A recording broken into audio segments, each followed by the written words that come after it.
اب تو چینٹی آرام سے بیٹھے گی کہ اب تو جی ساری زندگی کی آسانی ہو گئی، محنت کرنے کی ضرورت ہی نہیں ہے، اسی ڈھیر میں سے روز کھاتے رہیں گے۔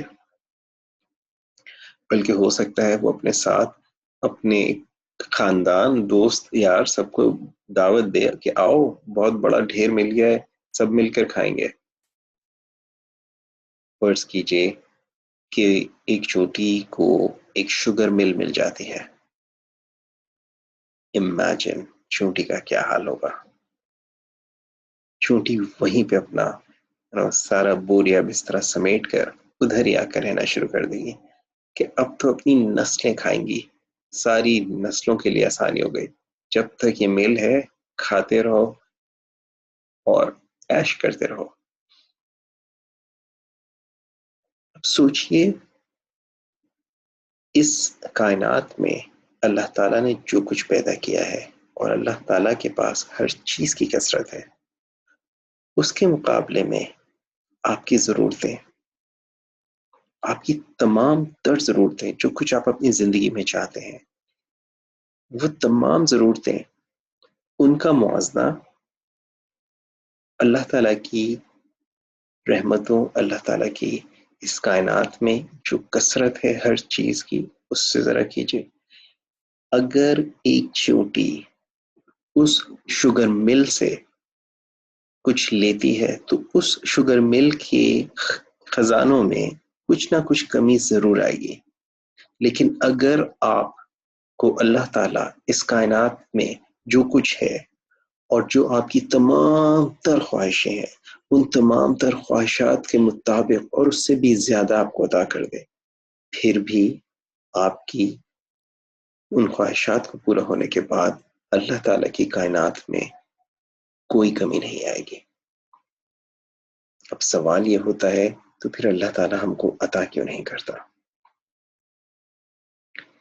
میرے اپنے خیال میں اس کا بہت سیدھا سادہ جواب ہے، اور اس کے سیدھی سی بات یہ ہے، ایک مثال سے سمجھیے۔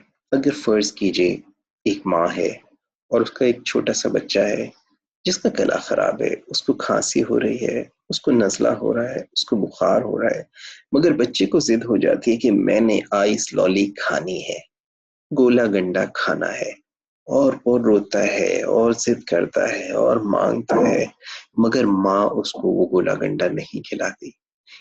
ایک لمحے کے لیے اپنے آپ کو اس ماں کی جگہ رکھ کے دیکھیے، اگر آپ کے ساتھ ایسا معاملہ ہو اور کوئی بچہ اس طرح ضد کر رہا ہو تو آپ اس کو وہ چیز نہیں دیتے۔ کیوں نہیں دیتے؟ کیونکہ آپ کو معلوم ہے کہ اس بچے کو یہ چیز اس وقت مل گئی تو یہ اس کے لیے نقصان دہ ہوگی۔ بچہ کتنا بھی روئے، کتنا بھی ضد کرے، آپ اس کی اس ضرورت کو، اس ضد کو پورا نہیں کرتے۔ کیوں؟ کیونکہ آپ یا اس بچے کی ماں اس بچے سے محبت کرتی ہے۔ لیکن جب وہی بچہ صحت مند و تندرست و توانا ہو اور وہ اپنی ماں سے ایک بار خالی خواہش کرتا ہے آئس کریم کھانی ہے، آئس لولی کھانی ہے، ماں اس کو خوشی سے کھلاتی ہے، نہ صرف خوشی سے کھلاتی ہے بلکہ ایک کھا لے تو کہتی ہے اور چاہیے میرے بیٹے کو۔ سوال کہ اس وقت وہ اس کو کیوں دے رہی ہے؟ اور اس کا صرف جواب سیدھا سا ہے، اس لیے کیونکہ ماں جانتی ہے آج اس بچے کو دے دینے سے اس کا کوئی نقصان نہیں ہوگا۔ اگین، ماں کو بچے کے نفع یا نقصان سے کیا فرض؟ کیونکہ ماں اس بچے سے محبت کرتی ہے، اور وہ جو آپ سے، آپ کی ماں سے 70 گنا زیادہ محبت کرتا ہے، جس کے خزانوں میں کسی قسم کی کوئی کمی نہیں ہوتی۔ ماں اگر بچے کو 10 روپے کی آئس لولی دلا دیتی ہے تو ماں کے خزانوں میں کچھ نہ کچھ کمی تو ہو گئی، لیکن وہ جو کچھ آپ کو سب کچھ دینے کے باوجود آپ کے اس کے خزانوں میں کوئی کمی نہیں ہوتی، جو آپ کی ماں سے 70 گنا زیادہ محبت کرتا ہے، پھر بھی آپ کو نہیں دیتا۔ کیوں؟ اس کا سیدھا سا جواب یہ ہے کہ آپ لینے کے لیے تیار نہیں ہیں۔ آپ کا کام اپنے آپ کو تیار کرنا ہے، اپنے اوپر کام کیجئے، اپنے آپ کو ذہنی طور پہ، جذباتی طور پہ، روحانی طور پہ جسمانی طور پہ تیار تو کیجیے، پھر دیکھیے وہ دیتا ہے یا نہیں دیتا۔ ہم ساری زندگی ادھر ادھر ہاتھ پیر مارتے رہتے ہیں، کوششیں کرتے ہیں، غلط سمت میں کوشش کرتے ہیں، نتیجتاً ہمارے سامنے غلط نتائج آتے ہیں۔ کچھ لوگ اتفاقی طور پہ اور کچھ لوگ باقاعدہ کسی قسم کی کوئی ٹریننگ حاصل کر کے ان چیزوں کو سیکھ کر سمجھ کر اپنے اوپر کام کرتے ہیں۔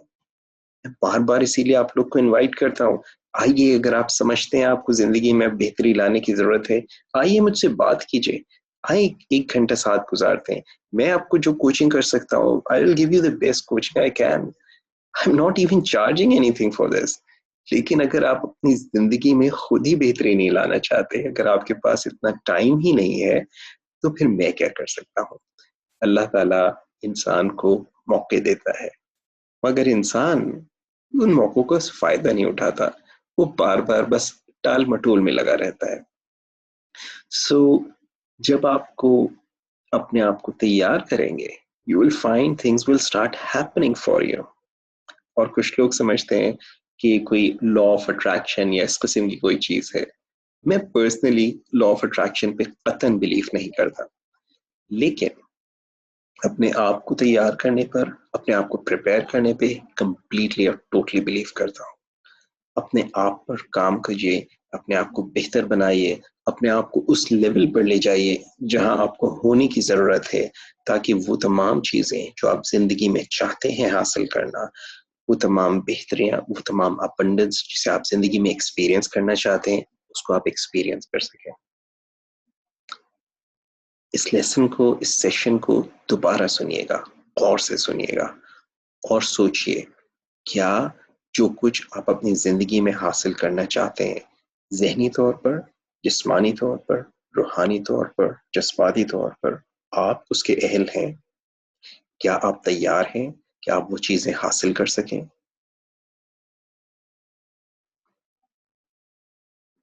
کیونکہ اگر آپ تیار نہیں ہیں تو وہ ابنڈنس جو کہ یقیناً ممکن ہے، آپ کی کوشش کے بغیر، اپنے اوپر کام کیے بغیر صرف ایک خواب ہی رہے گی۔ اور یاد رکھیے، وقت کسی کا انتظار نہیں کرتا۔ یہ وقت جو آج آپ کے پاس ہے، بہرحال گزر جائے گا۔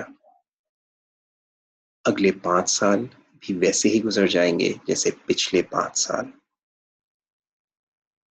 اگر آپ نے اپنے اوپر کام کیا تو آنے والا وقت بہت بہتر اور بہت پر امید ہو سکتا ہے۔